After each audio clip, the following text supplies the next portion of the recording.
So looking at like internet first or internet first sort of industries becomes important because you know that the content that you are going to create is going to be read within within the distribution channels that you understand.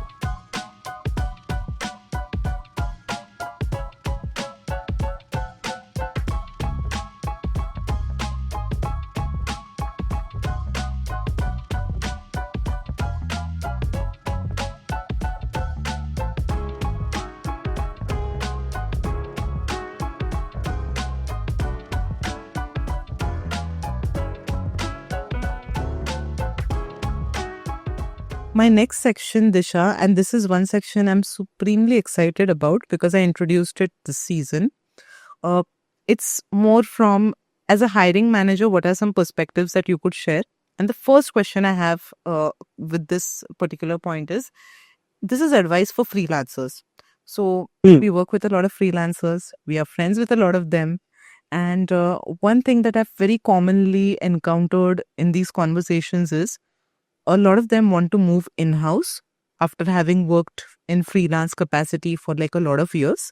So they're kind of trying to understand how to make that transition from freelance to in house. And the second question that is commonly asked is, they love the work that they're doing as freelance folks. A lot of them are actively working on writing projects, and the next step that they want to take in their freelance capacity is to also take on more strategic projects. They want to work on more content strategy projects. And they're kind of having trouble figuring out how to actually, get that sort of work. So, what advice you could offer to, freelancers on both these accounts? Sure. So I'll start with like what hiring manager sort of perception, right, in terms of marketers that generally, like at least I'm looking at. Um, the resume that someone applies with is, I feel now, complementing the JD that they're applying for. But it's not fair. It's not fair because it might not really talk about their strengths as they want to sort of communicate. And typical hiring manager conversations are not more than half an hour. In my time at different organizations, hiring across different roles, I've realized that 30 minutes is not enough for you to talk about your experiences or experience, even if it is one experience, and ask questions about the role, about the organization. There isn't a healthy conversation happening. There is more of an interview thought process where the JD sort of decides what the resume might have to look like. I feel that there's still a lot more scope to refine resumes before applying. I generally or personally, I don't think cover letters are important.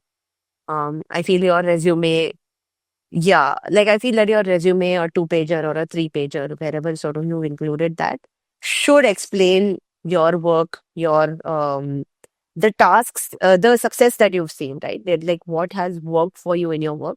It should highlight that, and the conversation should help or should drive or should back that up on the processes that you followed, on the people that you've worked with, on the soft skills that you upgraded on the L&D that you sort of did, right? So I feel that particular how to interview needs to change to how to converse during interviews. Because when you do that, you are naturally a lot more curious as a person. You're asking a lot more questions. And I'm guilty of this.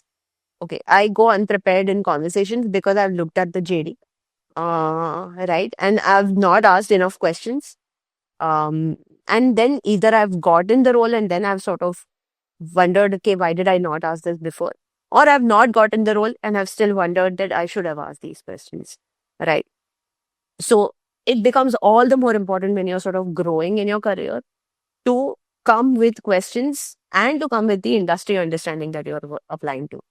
So as a hiring manager, what I've realized is that there are these small changes that people can do to their interview approach when they're applying.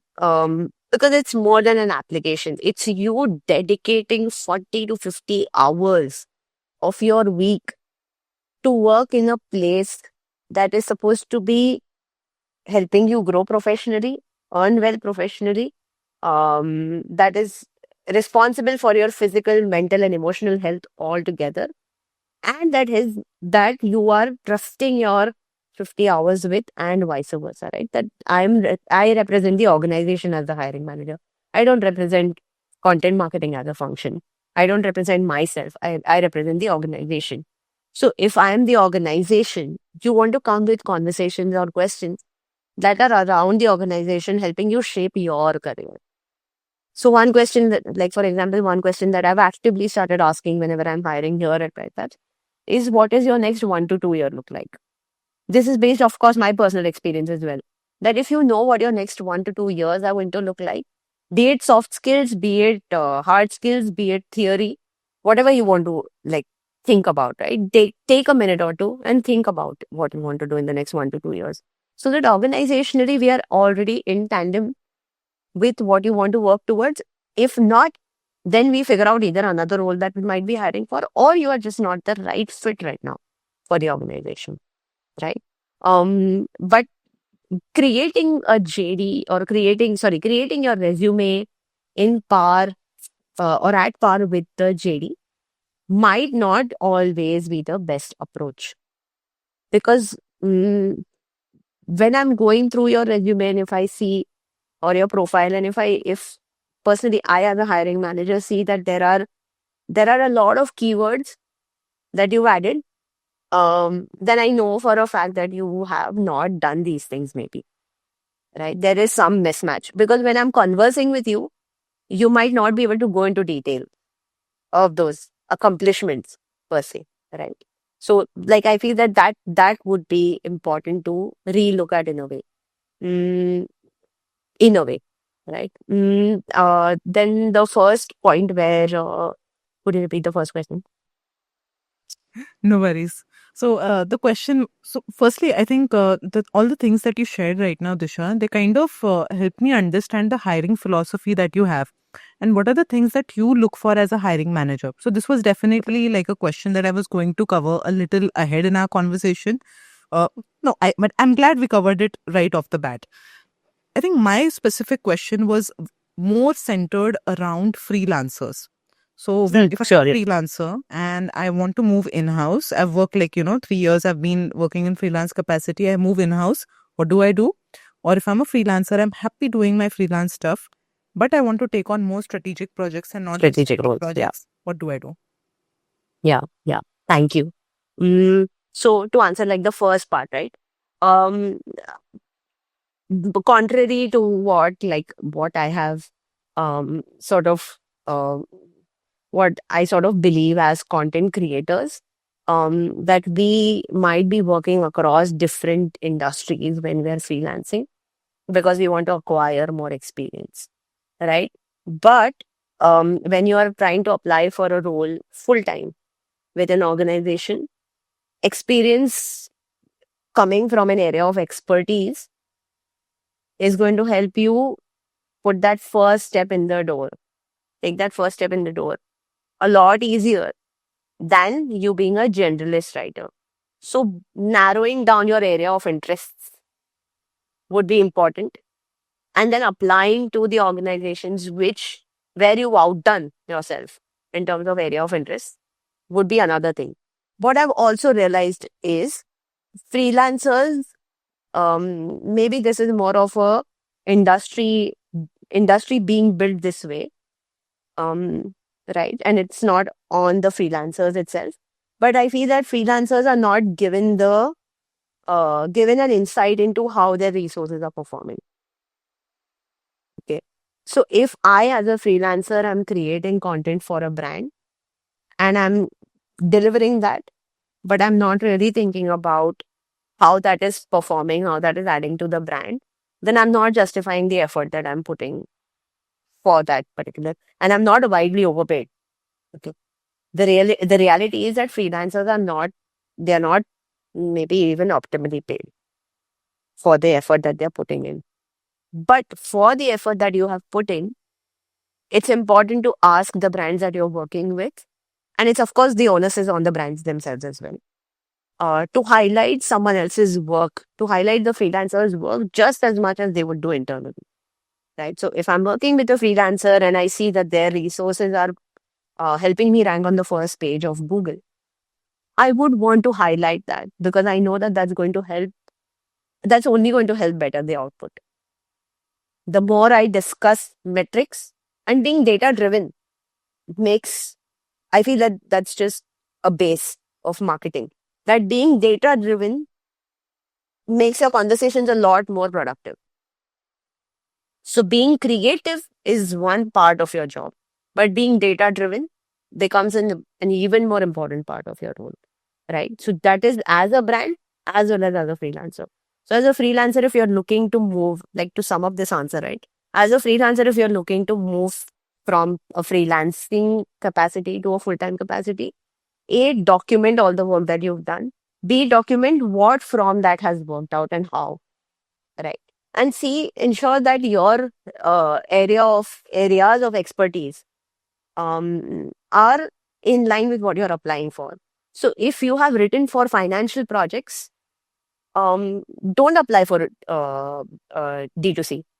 It's not fair. It's not fair because you're trying to learn.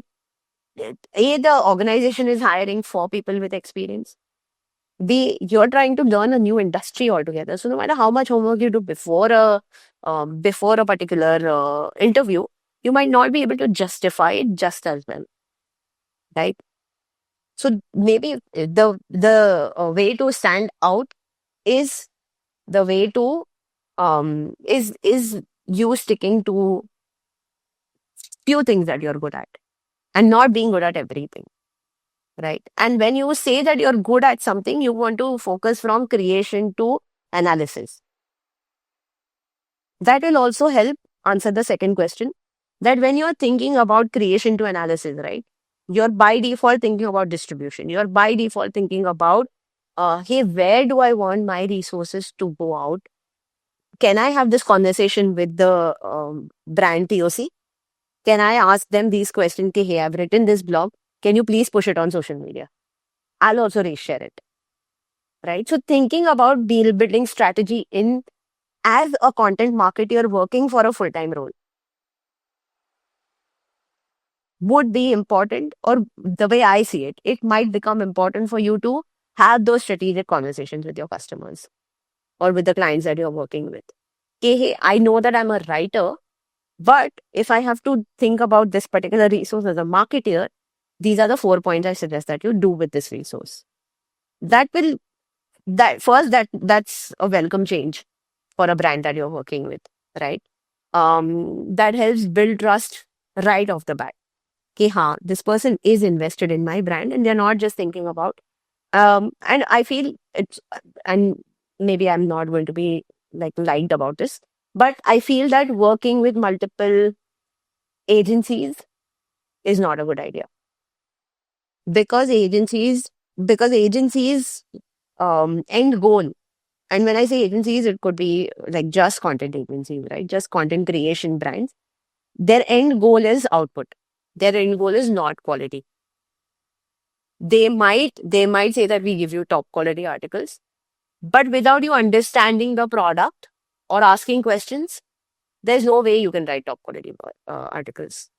So it's not that the agency is miscommunicating, right? But the brief that I'm giving you, I'm not communicating the brief also effectively, and you're not comprehending the brief effectively either.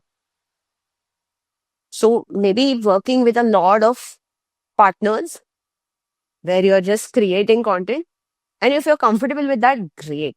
But if you're looking to move full time to a role, or if you're thinking about strategy, then maybe zooming out from there might be important, might be imperative. That was extremely helpful. I think a lot of things in life and in career come down to like communication and comprehension, right? A lot of it, if you think about Yeah. uh, Everywhere, like in your personal life also. Like I can be telling my parents something and they might be like comprehending it something else, right? As something else, right? Everywhere, everywhere. I think that this was extremely valuable, I think, perspective for freelancers to have, especially as someone who works with freelancers and also as someone who's leading teams in house. If you were to hire like a freelancer, these would be the kind of things that you would be looking at. So that I think that's very, very, very useful to know. A follow-up question on this, and this one is more around industry. So this again comes from this conversations that I have with like multiple folks. uh, Hmm. I think one question was like, how do we pick right industries as a content marketer? Like, what are some of your thoughts around, how do you, so that there is a point in your career when you are like early on in your career, you're trying to get the right skills, you're trying to Yeah. develop that right muscle. But as you start climbing up, you also want to make sure you're also working at the right kind of places, right kind of industries, which are also going to offer you growth prospects. Say, for instance, working in an industry where content is probably not as used, maybe, I don't know. I really can't. Yeah, like But- shipping, for example. Huh? No, shipping, for example, like shipping. Yeah, Shipping may it's not used. Yeah. exactly. That industry runs very differently in that sense. So Yeah. how do you approach, or how do you pick like the right kind of industries as a content marketer? What have been your experiences? That's actually a very, very interesting question because I feel that the classification of industries also has the definition of the classification of industries has also gone a lot wider, right? So initially we had like industries which were online and offline, right? Now everyone is online, but if you want to continue as a content writer, um, or if you want to start as a content writer and then continue in that or continue building expertise in certain industry, a few ways that I would if I ever have to go to the freelance through the freelance route, right? Like where I'm freelancing and creating content, I would first sort of think about all the internet first industries. This would also even be for like in-house folks. I think this is a skill which is essential for anyone. Correct. So looking at like internet first or internet first sort of industries becomes important because you know that the content that you are going to create is going to be read within within the distribution channels that you understand more on, right? That is one part. Second is figuring out your area of interest. The same 1 to 2 year goal. Figuring out what is it that you want to know in the next 1 to 2 years about, and then boxing or narrowing down to those industries. It could be D2C but beauty. It could be D2C but uh like a e-commerce app, right? So you want to narrow it down as much as possible to your firstly what is your skill? What is your strong suit or interest in?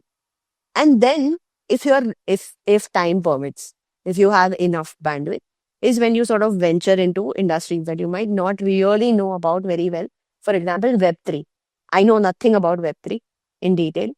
I know Upar Percept what it is or what it was at the time when it sort of picked up pace, right? But I like if I know that I'm not going to be doing a good job of creating anything that I can communicate effectively, then then that tells me by default that I'm not going to be doing a good job at writing for that brand, right? So even if it's a buzzword, very important to not go after buzzwords because buzzwords are short-lived. Buzz concepts are short-lived. The more you hear about something, the lesser you want to think about focused or dedicatedly spending time on it because they might not be sustainable. And historically, we have seen enough examples now. Like I feel that it's important for the next sort of batch of content creators to learn from our mistakes or our learnings, right? That I have like even if I want to move internally now, if one of my sort of current writers wants to move into something which is very different, then I would urge them to first get that, like educate themselves on that industry as much as possible. Create something, maybe create a blog of their own, maybe create a medium of their own. Publish as much as possible. See how it performs. The biggest important sort of thing is for you to know how to see how your resources are faring. Now you can talk to this SEO manager, you can talk to whoever is handling the analytics, you can talk to the head of content, whoever in your realm is handling the analytics part. You ask them, you understand from them how your effort is bringing return, right? In a way. And only then sort of take a call on what you want to spend time and effort in. Doing everything in one go is only going to lead to you either maybe not liking the work or you burning out even, right? And burnout is extremely real.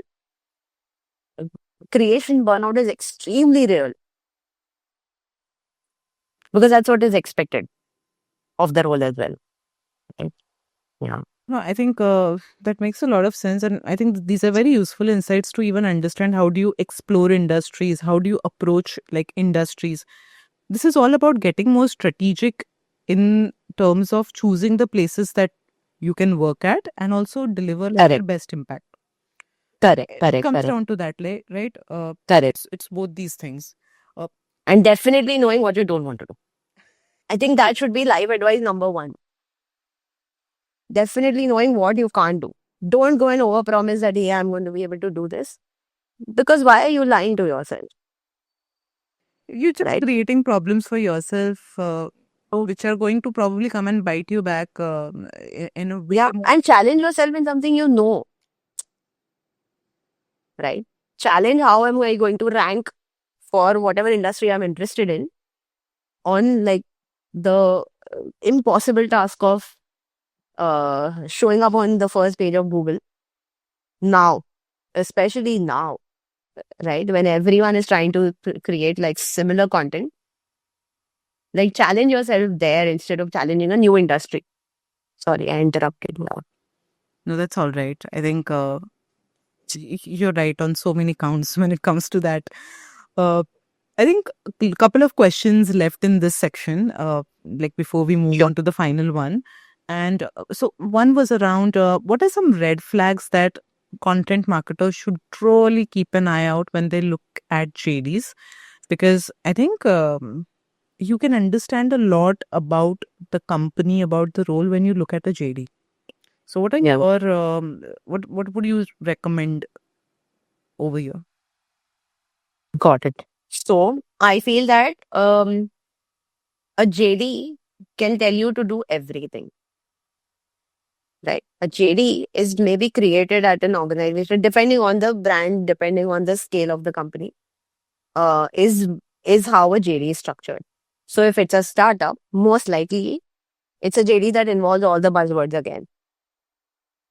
Versus when you're like talking to specialized teams or specialized organizations which are focused on content creation as a serious sort of channel.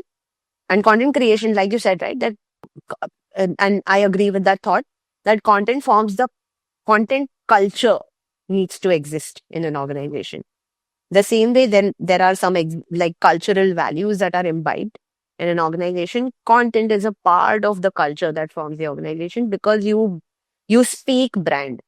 You don't speak to each other. You're speaking your brand to each other, right? So when you see a particular JD, if it is asking you to do more things than what your title is showing, um, ask for what are the top 5 things that they might want to pick from you, right? Don't not apply. Go ahead and apply. If you're shortlisted, talk to the talent lead, talk to the talent manager, talk to the hiring manager, and ask them what are the top 5 things that they would pick from you. Because this looks like a generalist role to me, right? That is one part. Second, the more senior roles that you apply for, be it like managerial roles or senior managerial roles or like project management sort of a role, right? You might get questions or you might have a JD which talks about everything.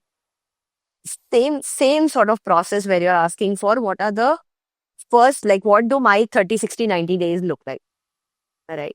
Yeah, that would help identify like this particular red flag, right? Second, number of experience years that are added. If the experience range is 5 to 15, don't apply, right? And we've seen that very, very, it's still normalized, where there are also there is a hierarchy to content creation. There's a hierarchy to this particular domain. So you start as a content writer, then you or a content creator, then you become a senior, then you become manager, then you become a senior manager. These roles exist because they come with the experience that is required for the role.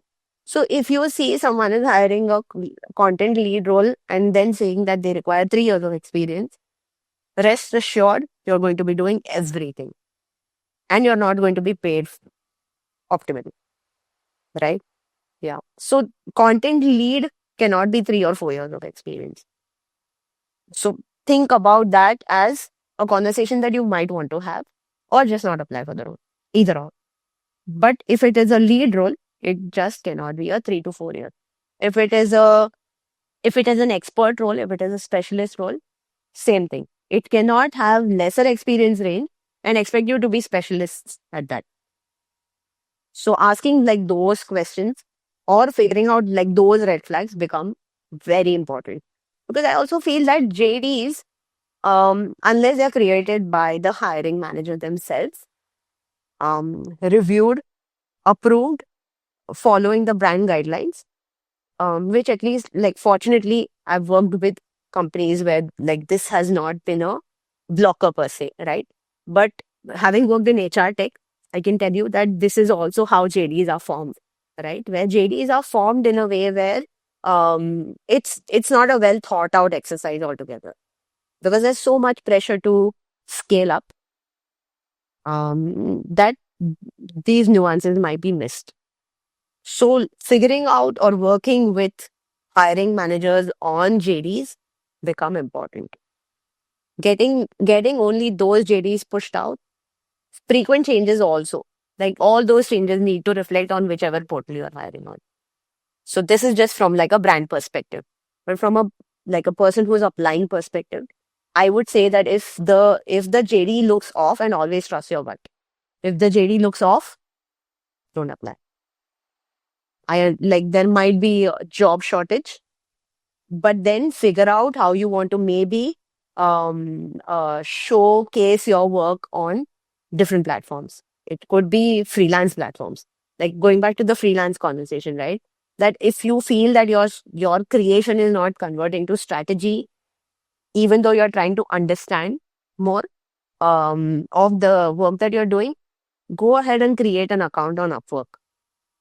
And then say that you're a strategy expert. Say that you're a strategist. That's how you might also get gigs, because you've thought of strategy, but give it a thought before you put that out. Okay, hey, this is how I want to strategize B2B, how I want to strategize B2C, how I want to strategize D2C.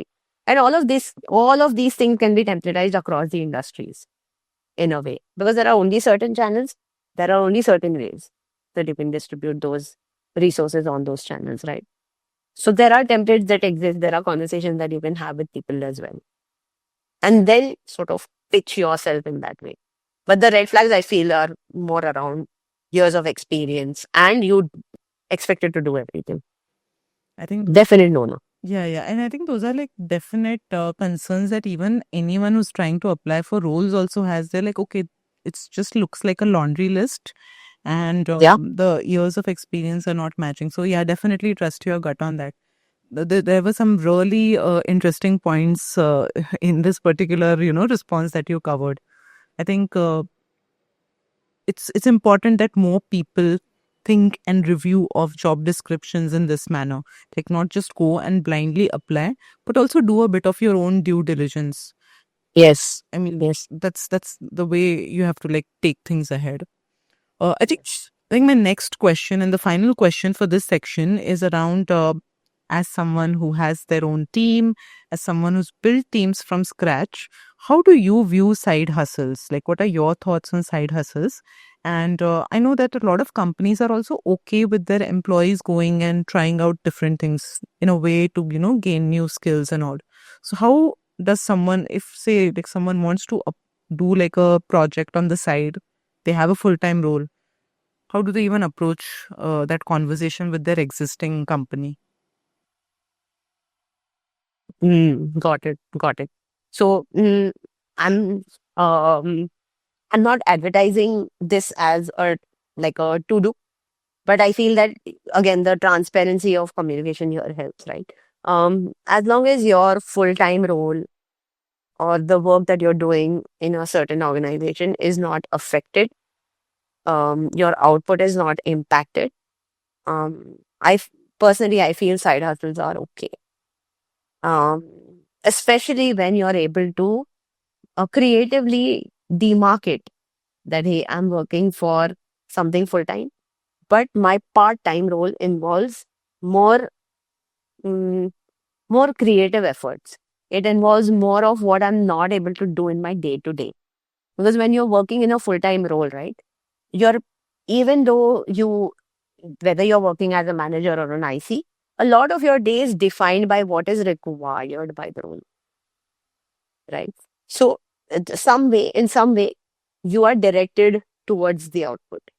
But when you're doing something else, that output might look very different than what you're doing in your current role. So I might be, just as an example, I might be leading a team here, but I might want to write content for some brands, which is largely different from what I'm doing right now, right? So figuring out that and then sort of having that conversation with, like, if my team comes and tells me, someone from my team comes and tells me that, hey, this is what I'm doing here, but I want to do social media for another brand, for example, because I want to build expertise in social media. I'm unable to do that here. Um, and also, it should make sense in their long term vision, right? That in the next 3-4 years, this is what they want to upskill on. But maybe we are unable to provide that platform to them. So if they feel that that upskilling is going to help them, and it's not compromising the output or the quality of work or the KPIs that are sort of assigned in the full time role, mm, I personally feel it's fine, because you are curbing your creativity if in a lot of ways as a content marketer, when you are maybe just working for a brand, you know, in a good way. It's a good thing to work for one brand.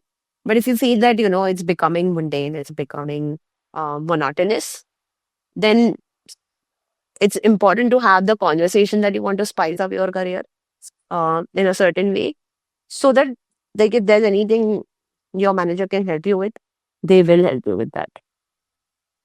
Makes sense. I really like the way in which this should be approached, right? I think just looking at the whole place, firstly, through the lens of creativity and something which helps you add on or do things which are normally not a part of your responsibilities at work, so that way you kind of Correct. get new skills which are possibly not the focus area of your company at the moment, and also very Correct. transparently having a conversation with your manager. And I think this again comes down a lot to the manager and the kind of again the Yeah. organization that you work for, so that it's Yes. a very subjective and a very Yes. contextualized conversation to have. Yes. Yes. uh, Yes. Glad to hear that. I'm sure there are more managers like you out there who look at these things through a very positive lens.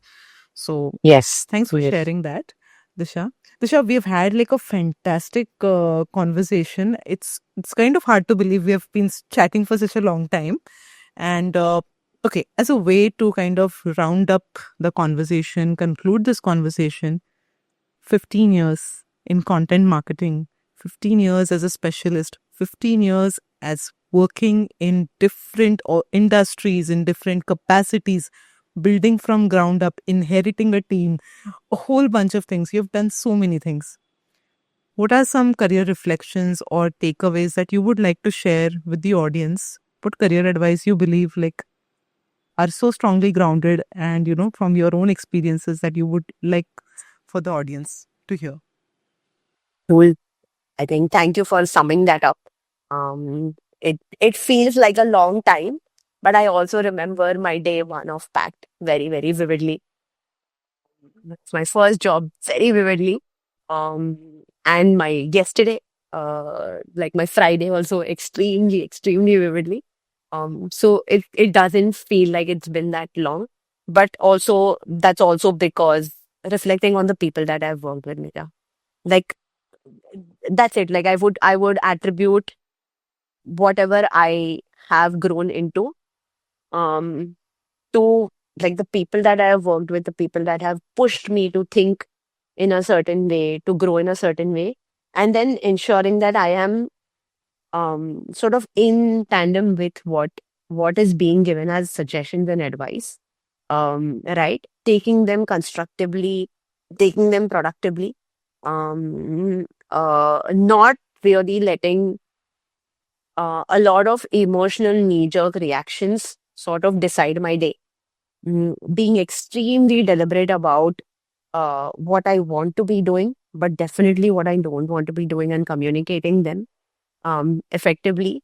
Putting my sort of foot down wherever I feel that it's not going to help me grow, even though it might seem like it's a good way to grow in the role. And I feel that always, always backing my team, or like being trusted by them, be it at TriSabs or anywhere else, is what has sort of been the highlight. They've been the highlights of my career, right? Content marketing is what I do. Content creation or content marketing is what I do. But that is just not possible without all the ancillary aspects of the organization, of the product, of the agency, of the community that I work with. Um, it's just not possible. What also I feel has hugely helped is um, networking and building a community of marketers, right? I think having people to discuss your day with, discuss your good and bad and uglies with, is has been a phenomenal help in terms of knowing uh, which direction I want to grow in. That hey, this is happening everywhere. Hey, everyone is having the same conversations, right? And this is how you can sort of come out of it. And I feel that I've been quite fortunate, quite fortunate, quite lucky, quite grateful for all the sort of people that I've worked with, for all the managers that I've reported to, right? And for all the small soft skills or soft points that have always been highlighted to me through my career. And like I feel just topping it off with like the last uh, reflection that in terms of being data driven as a content creator, when views is not my KPI, right? I don't really see that till the end of 3 months of us publishing something, for example, right? A blog might be published today by my team, but it might not yield anything for the next 1 to 2 months. So being extremely patient with the data is also what I feel has helped shape my career or the transitions in the way that they have. Yeah, it's been great. It's been great.